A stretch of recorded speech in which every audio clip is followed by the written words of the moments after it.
आज का जो टॉपिक है हमारा वो हम कवर करने वाले हैं ओपैम्प की क्लोज लूप कॉन्फ़िगरेशन स्टार्ट कर रहे हैं। पहला टॉपिक है इन्वर्टिंग एम्पलीफायर। इन्वर्टिंग एम्पलीफायर क्या होता है कि इसका जो आउटपुट होगा हम ये प्रूव करेंगे कि आउटपुट जो होगा वो जो अप्लाइड इनपुट है आउटपुट उससे 180 डिग्री फेज शिफ्ट या फिर ऑपोजिट पोलैरिटी का आपको आउटपुट मिलेगा। ठीक, ये डेरिवेशन हम करेंगे।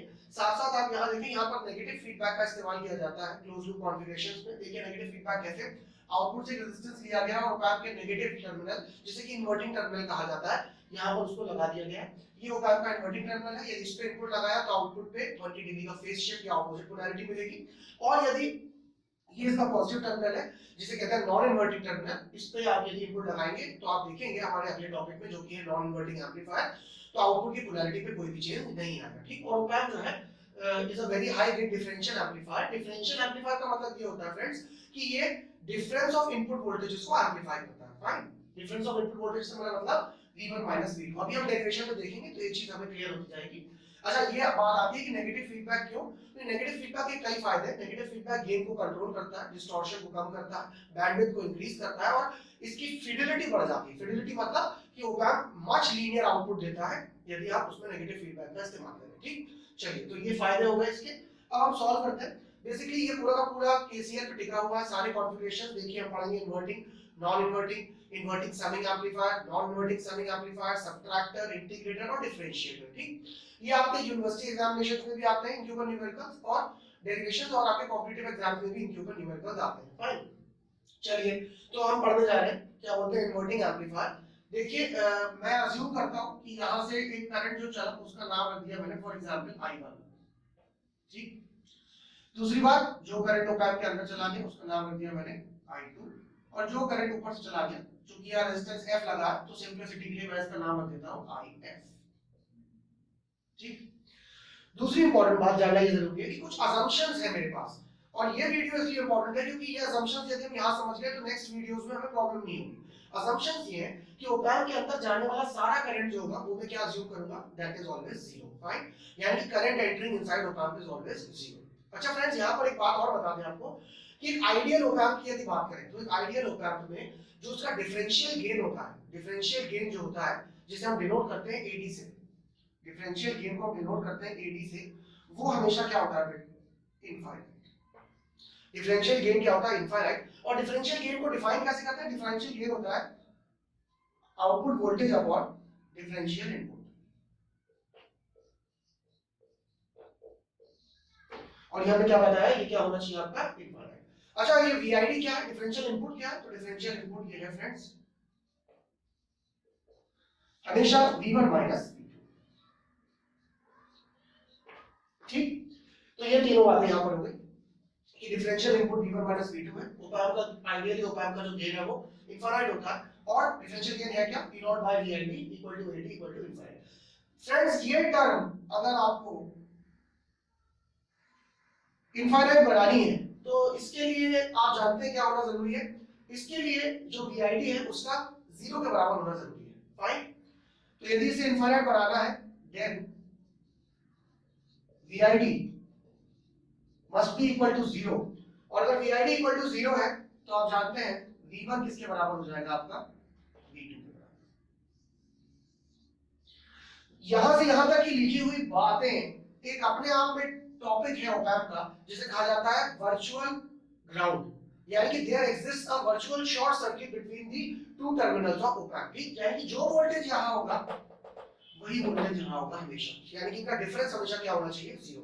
इस बात का ध्यान रखें, ये बात हमें इन्वर्टिंग एम्पलीफायर में भी ध्यान रखनी है, नॉन इन्वर्टिंग में भी ध्यान रखनी है, और आगे जितने कॉन्फ़िगरेशंस आएंगे सबके अंदर इस बात का हमें ध्यान रखना है। ठीक, यानी कि V1 is equal to V2। अब बात करते हैं जो हम बात कर रहे थे कि हमने करंट्स को क्या अज्यूम कर रखा है, हमने अज्यूम कर रखा है ये करंट है I1 जो ओपैम्प के अंदर चला गया वो I2, और जो ऊपर चला गया वो हमने लिखा IF। और एक बात का ध्यान रखना बहुत जरूरी है कि दो असम्पशन थे, पहला the current entering inside op-amp is zero, यानी कि ओपैम्प के अंदर जाने वाला करंट जीरो है, और दूसरा कि there exists a virtual ground, virtual short circuit between two terminals of opamp, यानी कि जो वोल्टेज यहां होगा V1 पर वही वोल्टेज कहां होगा, V2 पर। फाइन, चलिए आगे बढ़ते हैं।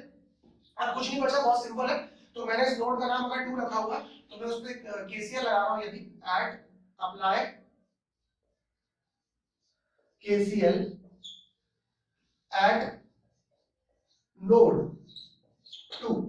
ठीक, इस नोड का नाम मैंने 2 रखा हुआ फॉर एग्जांपल, यहाँ पर मैं केसीएल लगा रहा हूँ, तो केसीएल क्या होता है, sum of incoming currents is always equal to the sum of outgoing currents. तो मैं लगा देता हूँ, क्या होगी, इनकमिंग करंट क्या है I1, आउटगोइंग करंट क्या है, दो हिस्सों में बढ़ रहा है I2 प्लस IF। फाइन, चलिए, तो और केसीएल होती क्या है आपको पता है कि जिस वोल्टेज से आप चले, कहां से चले थे आप, Vin से आप चले, कहां पर गिरे जाके आप, V2 पर, रास्ते में कौन मिला आपको, रेजिस्टेंस R1। फ्रेंड्स ठीक, इक्वल टू, अभी अभी हमने अज्यूम किया था current entering inside op amp is 0, तो ओप एम्प के अंदर जाने वाला करंट जो है वो क्या हो जाएगा हमारे लिए 0 हो जाएगा, I2 की वैल्यू को हमने क्या कर दिया 0। ठीक, प्लस कहां से चले, V2 minus V0 upon RF, V2 minus V0 upon RF। Clear. अब क्या होगा, वर्चुअल ग्राउंड के कॉन्सेप्ट के हिसाब से यदि आप देखें तो आपको दिख रहा है यहाँ पर कि V1 जो है उस पे क्या पोटेंशियल है, V1 में पोटेंशियल जो है वो 0 है। तो यहाँ पर आप लिख सकते हैं since V1 is equal to 0, so according to virtual ground V2 is also equal to 0। ठीक, उसको यहाँ सब्स्टिट्यूट कर दीजिए, क्या वैल्यू आए, Vin by R1 equal to 0 हो गया माइनस V0 by R। ठीक फ्रेंड्स, क्रॉस मल्टीप्लाई कर दीजिए, गेन हमेशा क्या होता है, V0 by Vin, output by input gain होता है। क्रॉस मल्टीप्लाई कर दिया, क्रॉस मल्टीप्लाई किया, यानी कि मान लीजिए इसके गेन का नाम हम A रख देते हैं, तो A क्या होगा, A is equals to V0 by Vin is equals to minus RF by R1।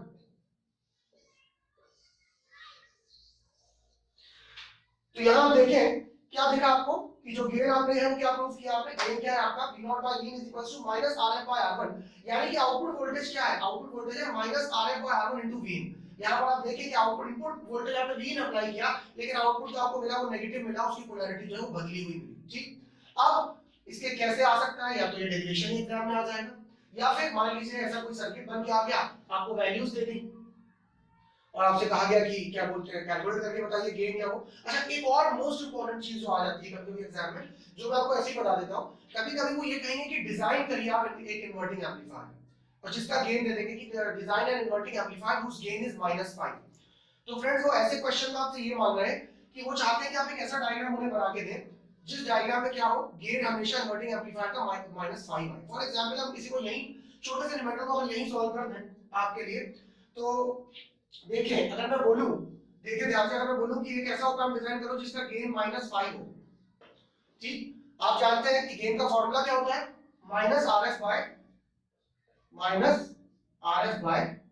R1 equal to क्या आया फ्रेंड्स, -5, यानी कि ये माइनस माइनस आप काट दें तो RF bye R1 equal to क्या है, 5 के बराबर है। अब आपको दोनों वैल्यूज हम लोगों ने, आप अज्यूम कर लीजिए, फॉर एग्जांपल आपने अज्यूम किया कि R1 की वैल्यू आपने ली 5 किलो ओम, तो आप यहां लिख देंगे 5 किलो ओम,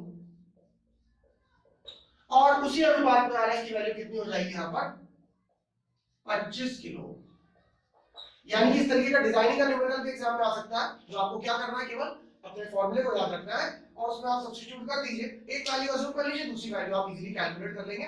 फ्रेंड्स यदि ये बात आपको समझ में आ गई तो नेक्स्ट वीडियो में आप जो देखेंगे कि यहाँ पर केवल क्या होने वाला है, इनपुट इस बार नॉन इन्वर्टिंग पे अप्लाई होगा और इन्वर्टिंग टर्मिनल क्या हो जाएगा, ग्राउंड हो जाएगा। So this was your inverting amplifier friends. पसंद करें, होपफुली ये वीडियो आपको पसंद आया हो। यदि आपको पसंद आया तो प्लीज चैनल को लाइक करें और सब्सक्राइब करके बेल आइकन को प्रेस करें ताकि आपको आगे की नोटिफिकेशंस भी मिलते रहें। Thank you so much, stay with us.